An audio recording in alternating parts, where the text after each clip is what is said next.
السلام علیکم ورحمۃ اللہ وبرکاتہ۔ الحمد للہ والصلاۃ علی نبیہ وعلی آلہ واصحابہ المتعدبین بآدابہ، اما بعد فاعوذ باللہ من الشیطان الرجیم، بسم اللہ الرحمن الرحیم۔ وانزلنا الیک الکتاب بالحق مصدقا لما بین یدیہ من الکتاب ومہیمنا علیہ فاحکم بینہم بما انزل اللہ ولا تتبع اهواءهم عما جاءك من الحق لكل جعلنا منكم شرعة ومنهاجا ولو شاء الله لجعلكم أمة واحدة ولكن ليبلوكم فيما آتاكم فاستبقوا الخيرات إلى الله مرجعكم جميعا فينبئكم بما كنتم تعملون بما كنتم فيه تختلفون، صدق الله العظيم۔ ان اللہ وملائکتہ یصلون علی النبی یا ایھا الذین آمنوا صلوا علیہ وسلموا تسلیما۔ اللہم صل وسلم وبارک علی محمد معدن الجود والکرم وآلہ وبارک وسلم۔ صلاۃ و سلام علیک یا رسول اللہ صلی اللہ تعالی علیہ وسلم۔ معزز سامعین، خطبہ مسنونہ میں سورہ مائدہ کی ایک آیت کریمہ کی تلاوت کا شرف حاصل کیا۔ آج کی اس محفل میں اسی آیت کریمہ سے متعلق اسلامی معلومات سے آگاہی کی کوشش کی جائے گی۔ رب قدیر میری زبان پر کلمہ حق کو جاری فرمائے۔ انسانی زندگی کا ایک طریقہ یہ ہے کہ انسان آزاد تو ہے، لیکن آزادی کے ساتھ قانون کا پابند بھی ہے۔ ہر انسان کی سوچ و فکر، اس کی عقل، اس کی طبیعت اس کو ایک طرف آزاد رہنے کے لیے کہتی ہے تو دوسری طرف نقصان کا سبب بھی قرار دیتی ہے۔ گویا کہ وہ ایک آزادی کے ساتھ ایک قانون کی پابندی کا حامل ہے، اور کوئی انسان بغیر قانون کے نہ اپنے لیے فائدہ مند ہے نہ دوسروں کے لیے فائدہ مند ہے۔ بہت طبیعت کرتی ہے رانگ سائڈ جانے کی بھی، کہ شارٹ کٹ میں جلدی نکلنا دل بولتا ہے، لیکن قانون رہتا ہے کہ اس سے دوسروں کو تکلیف ہوگی، آپ بھی تکلیف میں آئیں گے۔ تو ہر سوچ و فکر، ہر سوچ اور خیالات انسان کو آزادی کی طرف لے جاتے ہیں، لیکن ہر آزادی انسان کے لیے نفع بخش بھی نہیں ہے۔ اس کو کسی نہ کسی قانون کے دائرے میں رہنا ہو۔ جو انسان آزادی کا بہت زیادہ نعرہ لگاتے ہیں کہ ہم آزاد رہیں آزاد رہیں، خود ان کے گھر میں دنیا بھر کے قانون ہیں۔ چپل یہاں چھوڑنی ہے آپ کو، کھانا یہاں بیٹھ کے کھانا ہے، ڈائننگ ٹیبل یہ ہے، یہ بیڈ روم ہے، یہ سیٹ آؤٹ ہے، یہ ساری چیزیں ان کے پاس اتنے بھر کے قانون ہیں۔ کیوں نہیں ایسا ہوتا کہ مہمان کو بھی آزادی دے دی جاتی کہ گھر میں جب چاہے جس میں چاہے جا کے بیٹھ جائے؟ لیکن انسان کی سوچ کی جتنی آزادی ہے، وہ ساتھ ساتھ قاعدے کی پابندی بھی چاہتا ہے۔ عجیب نعرہ ہے کہ آزادی زبان، آزادی خیال، آزادی عمل، آزادی زندگی، مرد کی آزادی، عورت کی آزادی، یہ ایسے لفظ استعمال کیے جاتے ہیں، اور اس کے ساتھ ساتھ ایک آدمی اپنا نفع چاہتا ہے، دوسرا نقصان میں پڑے، اس سے کیا غرض اس کو؟ آزادی کا حقیقی معنی یہی ہے کہ انسان اپنے نفع کے ساتھ دوسرے کو نقصان نہ پہنچائے، اور کسی قانون کے دائرے میں۔ کسی بھی قانون کو سمجھنے کے لیے تھوڑا نظام حیات بھی سمجھنا پڑے گا۔ نظام حیات یہ ہوتا ہے کہ اللہ تبارک تعالیٰ نے ایک انسان سے تعلق، ایک انسان سے ریلیٹڈ موسم کو رکھا ہے، وقت کو رکھا ہے، زمانے کو رکھا ہے، زمین کی سختی ہے، برسات ہے، دھوپ ہے، چھاؤں ہے، ہریالی ہے، اس کی طبیعت پر اثر ہونے والی چیزوں کے تعلقات ہیں۔ ان ساری چیزوں کو دیکھتے ہوئے انسان کو کسی قانون، کوئی صورت، کوئی تبدیلی لانی پڑتی ہے۔ قرآن پاک میں اللہ تبارک تعالیٰ نے انسانیت کے حوالے سے جن قانونوں کا تذکرہ کیا ہے، ہم اور آپ جانتے ہیں کہ وہ انبیاء کرام پر اللہ تبارک تعالیٰ نے کتابوں کو نازل فرمایا۔ ان کتابوں کے ذریعے سے انسانیت کے لیے اچھے قانون دیے، اچھے طریقے دیے۔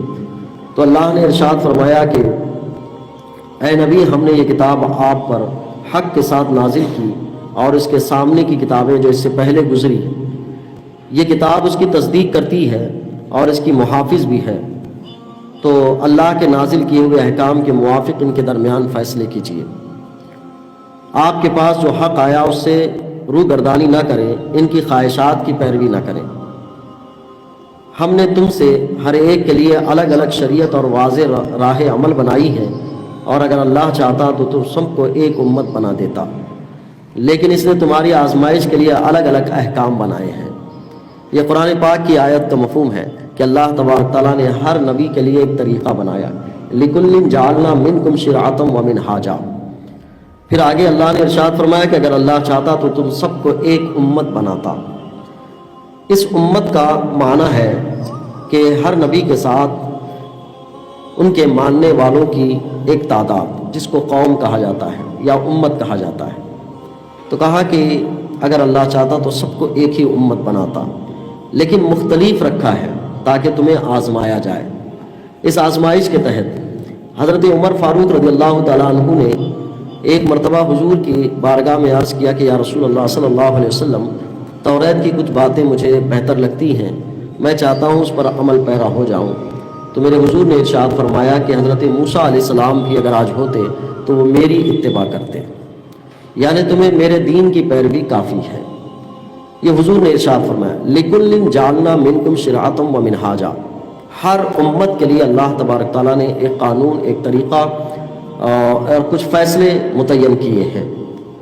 قانون اور فیصلوں کے حوالے سے بات سمجھ آتی ہے کہ انسان کو اللہ تبارک تعالیٰ نے مختلف طبیعت اور مزاج کے ساتھ پیدا فرمایا، اور زمانے کی تبدیلی کے ساتھ انسان اپنے ماحول سے بھی بہت کچھ سیکھتا رہتا ہے۔ عربی کا ایک مقولہ جس میں کہا جاتا ہے کہ الانسان ابن البیاء، انسان ماحول کا بیٹا ہے، وہ ماحول سے بہت زیادہ چیزیں سیکھتا ہے۔ ماحول کو آپ ایک نام دے سکتے ہیں کلچر یا تہذیب، تمدن، طریقہ، رواج، رسم، ان سب کو نام دے سکتے ہیں آپ، کہ یہ سب ناموں سے، یہ لفظوں سے یہ معنی مطلب پہنچتا ہے کہ انسان رسم، رواج اور کیا کہتے ہیں کہ تہذیب، تمدن، کلچر، طریقے کا عادی ہے۔ اس کے پاس علم کے جواہر پارے آتے ہیں، اس کے پاس تمدن کی بڑی بڑی بہاریں آتی ہیں، لیکن کبھی کبھار وہ عادی ہوتا ہے اپنی تہذیب کا، اپنے کلچر کا، اپنی صفت کا، وہ اپنے ہی ماحول کا پابند ہوتا ہے۔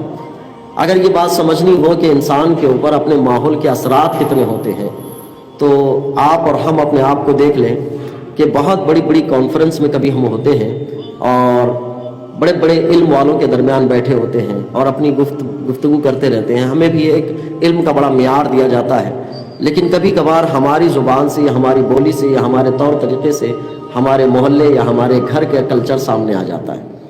اس کو سمجھنے کے لیے ایک مسکراہٹ مجھے ہمیشہ یاد آتی ہے کہ کسی مسافر کو حیدرآباد میں یہ بات سوجی تھی کہ اس کو چار مینار کا راستہ پتہ کرنا تھا، تو اس نے پوچھا کہ یہ راستہ چار مینار کو جاتا ہے؟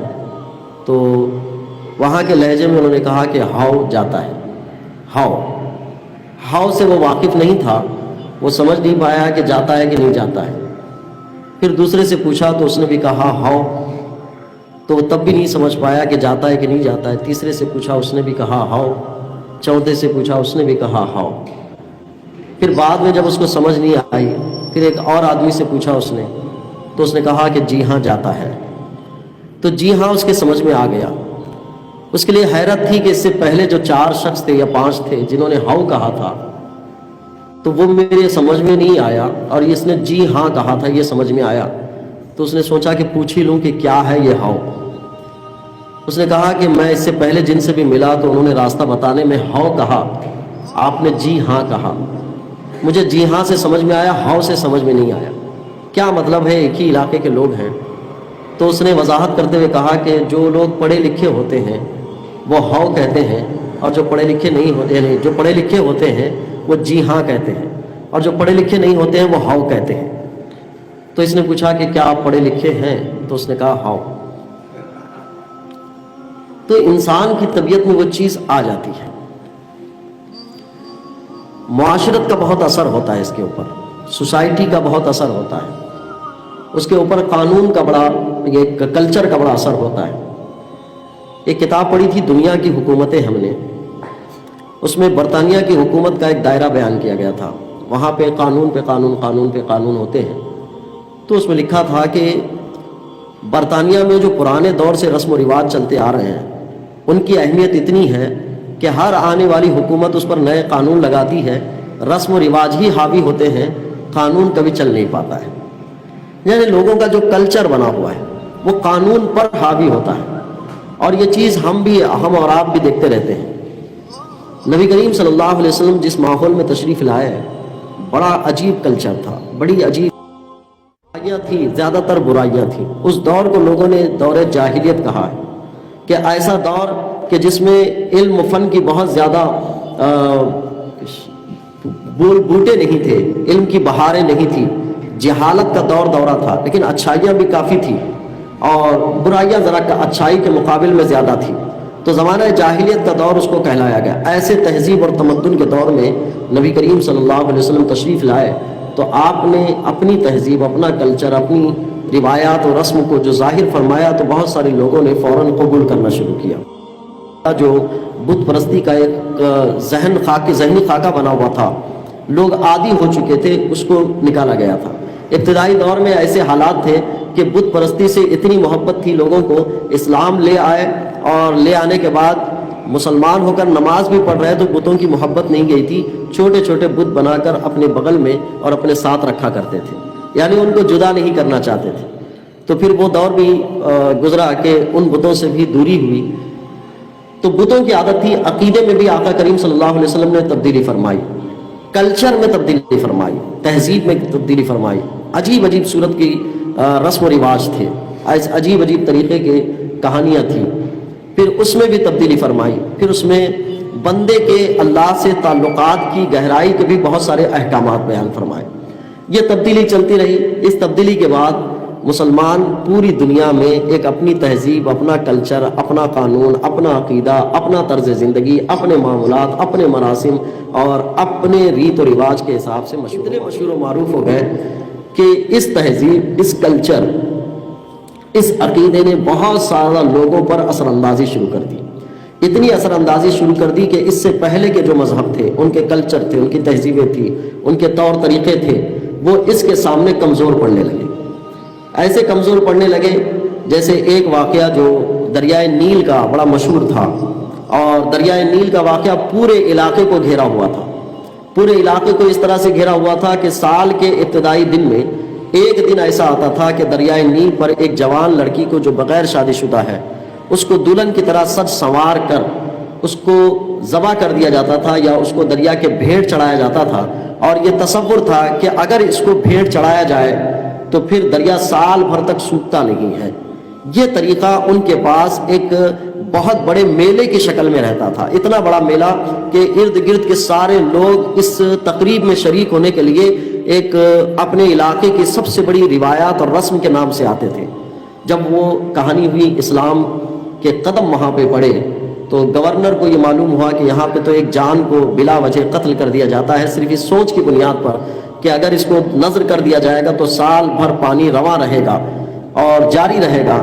اس سوچ پر تو انہوں نے خط لکھا تھا حضرت عمر فاروق رضی اللہ تعالیٰ عنہ کو. تو حضرت عمر فاروق رضی اللہ تعالیٰ عنہ نے جواب میں ایک چٹھی لکھی تھی اور لکھ کے بعد ارشاد فرمایا تھا کہ اس کو دریا میں ڈال دینا. اس سال کوئی بچی بھیڑ نہیں چڑھائی گئی اور روک دیا گیا. جب روک دیا گیا، بھیڑ نہیں چڑھائی گئی، تو سب کے ذہن میں اس کا رزلٹ اور نتیجہ دیکھنا تھا. وہ یہ کہ سال بھر میں اہم دنوں میں پانی کم پڑتا ہے، وہ دیکھنا تھا تاکہ اس رسم و رواج کو باقی رکھا جائے. یہ کیفیت پر یہ ہوئی.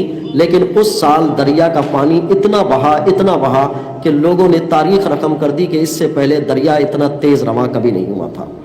بھیڑ بھی نہیں چڑھائی گئی اور دریا بھی رواں رہا. تو کئی سالوں کا جو طرز زندگی تھا ان پر بہت بڑی ایک ٹھیس تھی اور ایک بہت بڑا ریمارک تھا.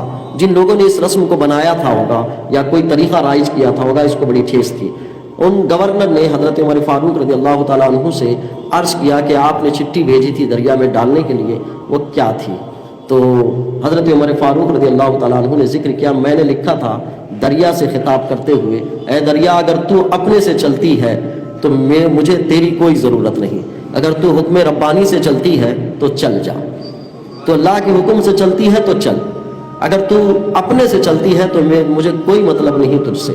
میں نے یہ چٹھی میں لکھا تھا آج دریا رواں ہے اللہ کے حکم سے. یعنی یہ ایک عقیدہ کہ اسلام کا کہ دنیا کی کوئی بھی شے اللہ کے حکم اور اس کی مشیت کے بغیر نہیں چلتی ہے. تو ایک کلچر، ایک تہذیب، ایک جو طریقہ بنا ہوا تھا اس کو بالکل ضرب لگی۔ اسلام کی تعلیم، تربیت اور اس کی تہذیب، تمدن دنیا کے بہت سارے لوگوں پر اثر انداز ہوئی، اتنا اثر انداز ہوئی کہ لوگ اس کی مخالفت میں اترے اور اس کو روکنے میں گئے تو اسی کے عادی ہو گئے، اور بعض لوگوں نے اس کی مخالفت اور اس کو روکنے کے چکر میں اپنے مذہب کو چھوڑ دیا، اتنی مخالفت میں اتر آ گئے، دام و دنڈ دھن بھیس سب اختیار کر لیا کہ یہ ختم کر دیا جائے، لیکن انہوں نے اپنے مذہب کو خود دفن کر دیا، انہیں پتہ بھی نہیں چلا۔ آج دنیا کی مختلف قوموں کا جائزہ لیں تو آپ کو لگے گا کہ ان کے پاس ان کے مذہب کے نام پر دو چند چیزوں کے علاوہ کچھ باقی نہیں رہ گیا۔ سیاست بالکل الگ ہو گئی ہے، جو مذہب سے اس کا کوئی تعلق نہیں۔ مذہب کے لوگ ایک گرجا گھر میں اور ایک اس میں بیٹھ گئے ہیں، ان کو اپنے مذہب کی چند رسم و روایات کے علاوہ کچھ نہیں۔ ایک مذہب جو زندگی کے ہر شعبے میں رہنمائی کرتا تھا، انہوں نے اپنے مذہب کی تعلیمات کو کھو دیا ہے، اور اس کی بنیادی وجہ یہ ہے کہ اسلام کو قبول کرنا تھا اس زمانے میں، انہوں نے نہیں کیا، اپنے مذہب کو ترجیح دی۔ جب اسلام کی مخالفت میں آئے تو انہوں نے مخالفت اتنی کی کہ اپنے مذہب کے طور طریقے کو بھی چھوڑ دیا، اور اب مذہب ان کے پاس چند رسم و روایات کا نام رہ گیا۔ یورپ کی سرزمین اس کے لیے شاہد ہے، ان کے پاس کیا ہے؟ نام ہے یہودیت، نام ہے عیسائیت، لیکن آپ بتائیں کہ توریت یا انجیل پر پرانے دور سے یا آج کے دور سے بھی کیا حکمراں عمل کرتے ہیں؟ کیا ان کے پاس مذہبی عبادت گاہوں کے لوگ عمل کرتے ہیں، یا کہیں پر بھی کوئی عمل ہوتا ہے؟ کہا کچھ نہیں، چند روایات ہیں، کوئی کرسمس کے موقع سے انہیں اپنے مذہب کو یاد کرتا ہے، کوئی فلاں موقع سے مذہب کو یاد کرتا ہے، اس کے علاوہ مذہب کا کوئی نہیں۔ انسان کے قانون سب چلتے ہیں، انسان قانون بناتا ہے، انسان ہی قانون رائج کرتا ہے، انسان ہی قانون کے ذریعے سے سارے نظام حیات کو ترتیب دیتا ہے۔ اسلام آنے کے بعد یہ چیز سب سے زیادہ نقصان بنی ان لوگوں کے لیے جو قانون کو اپنے ہاتھ میں رکھنا چاہتے تھے۔ اسلام نے کہا کہ قانون اللہ کا ہے، ان الحکم الا للہ، فیصلے اللہ کی جانب سے ہوں گے، اور جو حکمراں متعین کیے گئے ان کے لیے بھی یہ مقرر ہوا کہ آپ کو اپنی جانب سے کوئی فیصلہ نہیں کرنا ہے، جو فیصلہ کرنا ہے اللہ کی دی ہوئی کتاب کے اعتبار سے فیصلہ کرنا ہے۔ میرے آقا کریم صلی اللہ علیہ وسلم نے حضرت معاذ ابن جبل رضی اللہ تعالیٰ عنہ کو حاکم، گورنر مقرر کیا، ارشاد فرمایا تھا کہ تم گورنر بنائے جا رہے ہو، تم کس چیز سے فیصلہ کرو گے؟ تو حضرت معاذ ابن جبل رضی اللہ تعالیٰ عنہ نے کہا کہ کتاب اللہ سے۔ کہا فَإِن لَمْ تَجِدْ فِيهِ، اگر کتاب اللہ میں تم حکم کو نہ پاؤ تو کیا کرو گے؟ تو کہا بے سنت، اس کی سنت سے میں فیصلہ کروں گا۔ کہا فَإِن لَمْ تَجِدْ فِيهِ، اگر تم اس میں بھی نہ پاؤ تو کیا کرو گے؟ تو کہا اجتہد برائی، میں اپنی رائے کو ان دونوں کے موافق دیکھوں گا، پھر اس کے بعد فیصلہ کروں گا۔ تو آقا کریم صلی اللہ علیہ وسلم نے تابع کیا تھا۔ قرآن پاک کی آیت کریمہ ہے کہ ہر نبی کو امت کے ساتھ ایک شریعت دی گئی ہے تاکہ لوگ اپنے خواہشات پر عمل نہ کریں، ان کی خواہشات کے تابع نہ ہوا کریں۔ اب یہ دستور چلا رہا ہے۔ اسلام نام ہے 3 سے 4 چیزوں کا، ایک ہے عقیدہ، اور ایک ہے عمل، اور ایک ہے اسلام کی اپنی شناخت، جس کو اس کی علامات کہہ سکتے ہیں اور اس کا طریقہ کہہ سکتے ہیں۔ جیسے ٹوپی پہننا اسلام کی علامت میں سے ہے، عقیدے میں سے نہیں ہے کہ ٹوپی سر پہ رہی جائے۔ امامہ پہننا اسلام کی علامتوں میں سے ہے، لیکن عقیدے میں سے نہیں۔ عقیدے میں سے یہ ہے کہ اللہ کو ایک مانے، محمد عربی صلی اللہ علیہ وسلم کو آخری نبی مانے، اور ان جیسا نبی نہ دنیا میں کوئی آیا، بلکہ ان جیسا کوئی انسان دنیا میں اللہ نے پیدا ہی نہیں فرمایا۔ یہ عقیدوں میں سے آتا ہے۔ اعمال میں سے آتے ہیں نماز، روزہ، زکوٰۃ، حج، حقوق العباد، ایک دوسرے کے لیے اچھے حق ادا کرنا، یہ اعمال میں ایسے آتے ہیں۔ پھر اس کے بعد مسلمانوں کا طرز زندگی، یہ تہذیب، کلچر، طور طریقے میں آتا ہے۔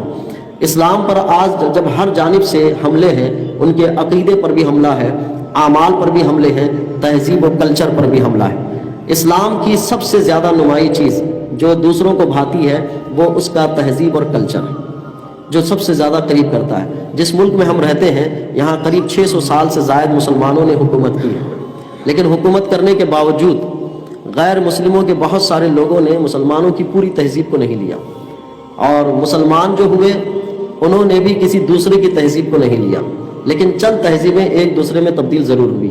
ان میں سے ایک چیز یہ ہے، جیسے نکاح، غیر مسلموں کے یہاں تھا کہ نکاح کی محفل میں منعقد ہوتی ہے تو ان کے پاس نکاح کی دعوت منعقد کی جاتی ہے، لڑکی کو ودا کیا جاتا ہے، اور ایک شخص ان کو کنیا دان کے نام سے منسوب ہے کہ کنیا کو دان کرتا ہے۔ دان کا معنی ہوتا ہے وقف کرنا، اسی لیے کنیا کو دان کر دیتا ہے۔ تو اس میں تقریب کی جاتی تھی، شادی کی جاتی تھی، دعوت کی جاتی تھی۔ ان کے پاس لڑکی کی جانب سے کوئی دعوت کا معاملہ نہیں تھا کہ لڑکا کوئی دعوت کرے گا۔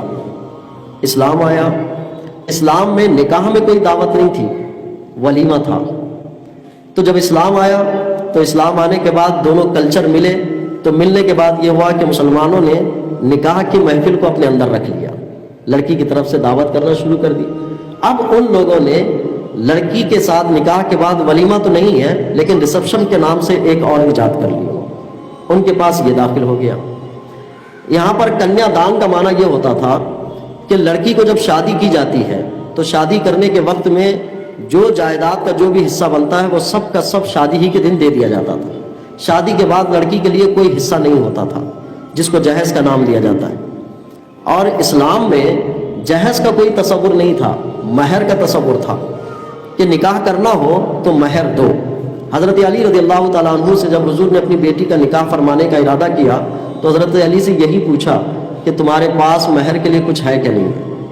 تو حضرت علی رضی اللہ تعالیٰ عنہ نے کہا تھا کہ ایک گھوڑے کی زین ہے، ایک تلوار ہے، تو مہر کے لیے پوچھا تھا۔ تو وہ کلچر ادھر میں سے اس میں کا اس میں ضم ہو گیا، اس میں کا اس میں ضم ہو گیا۔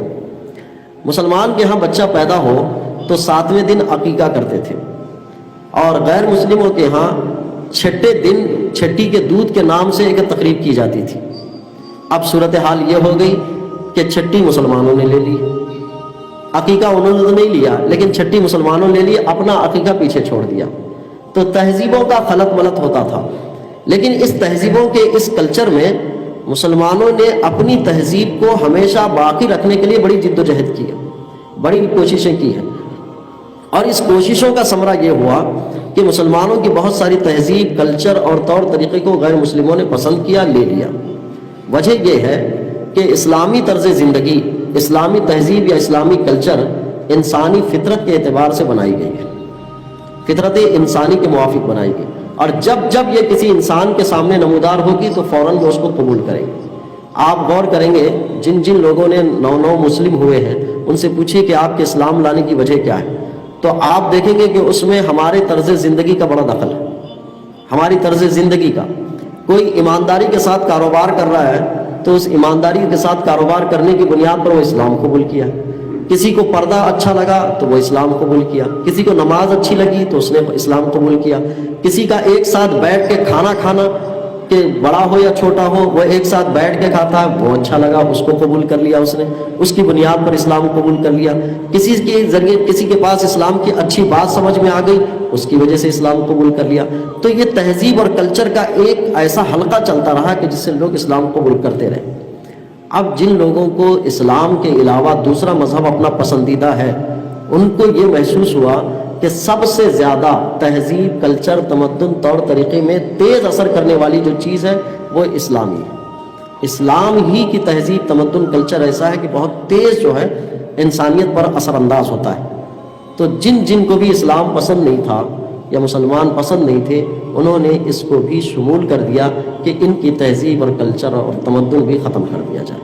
جب یہ تمدن اور کلچر ختم ہو جائے گا تو پھر اس کے بعد اسلام کے بڑھنے کے اثرات بھی کم ہوتے جائیں گے، اسلام کی خوبیاں کم ہوتی جائیں گی اور وہ سب برابر ہو جائیں گے۔ میں تاریخی پس منظر سے یہ بات ذکر کیا کہ اسلام کی مخالفت میں جن لوگوں نے کوششیں کی ہیں انہوں نے خود اپنی مذہبی روایات، طور طریقے بھلا دیے، وہ چھوڑ دیے، کیونکہ اپنے طریقے پہ باقی رکھتے ہوئے اسلام کی مخالفت نہیں کر پائیں گے، کیونکہ ان کا مذہب بھی روکے گا اس کو، کیونکہ ان کے مذہب کی بہت ساری چیزیں انسانیت کے نام پر کچھ ہیں تو وہ چیزیں ان کو روکیں گی۔ اگر ان چیزوں پہ برقرار رہ کر اسلام کے خلاف کام کریں گے تو ان کو مدد نہیں ملے گی، اسی لیے انہیں پس پشت ڈالنا پڑے گا۔ یہی وجہ ہے کہ جو جو حکمراں بنتے تھے سب سے پہلے ان حکمراں کو قانون سے بالا تر بنا دیا جاتا تھا کہ آپ کے اوپر کوئی قانون نہیں چلے گا، آپ جو کرنا ہے کرو۔ جب ان کو بالا تر بنا دیا جاتا تھا تو وہ آسانی سے کسی بھی تہذیب، کلچر کو دبانے، کھپانے کے لیے کام کرتے تھے۔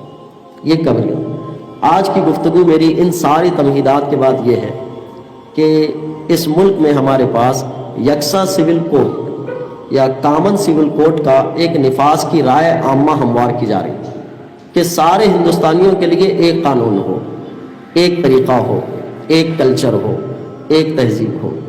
جب یہ ملک میں رہتے ہیں تو ان کے لیے ایک قانون ہونا چاہیے. اس کے لیے رائے عامہ ہموار کی جا رہی ہے.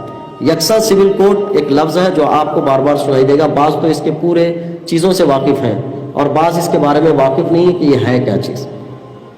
کامن سول کوڈ کہتے ہیں, یکساں سول کوڈ کہتے ہیں کہ سارے مذہب کے رہنے والوں کے لیے ایک قانون ہوگا. کن چیزوں میں؟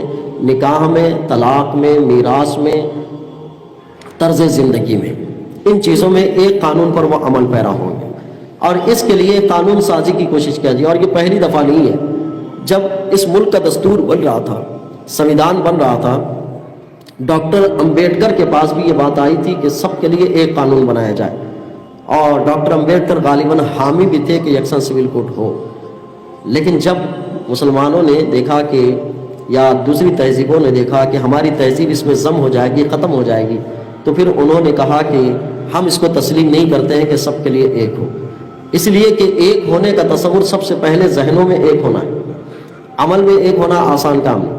دیکھیں آپ کہ جب ہماری عادت بن گئی تھی شادی میں سب زیادہ سے زیادہ لوگوں کو بلانے کی, تو قانون بھی نافذ کر دیا گیا تھا لاک ڈاؤن کے ٹائم پہ کہ 150 سے زیادہ شادی میں شرکت نہیں کریں گے. تو لوگوں کو لگا کہ یہ تو ہمارے بنائے ہوئے طریقے کے خلاف ہے, تو 150 سامنے رکھتے تھے, باقی پیچھے سے بغیر 150 کے بھی شامل کر دیتے تھے, کیونکہ ان کے بنائے ہوئے طریقے کے خلاف قانون تھا یہ کہ 150 سے زیادہ کے لوگ شامل نہیں ہوں گے.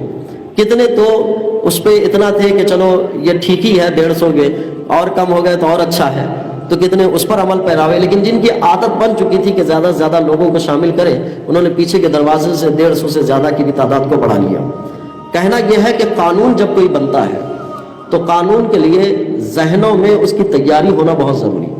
جیسے میں آج کے دور میں قانون لگا دوں آپ کے لیے کہ آپ سردیوں کے دن میں پتلا کپڑا پہن کر آئیں گے, بالکل پتلا, تو آپ کو لگے گا کہ یہ آج کے ماحول کے خلاف ہے.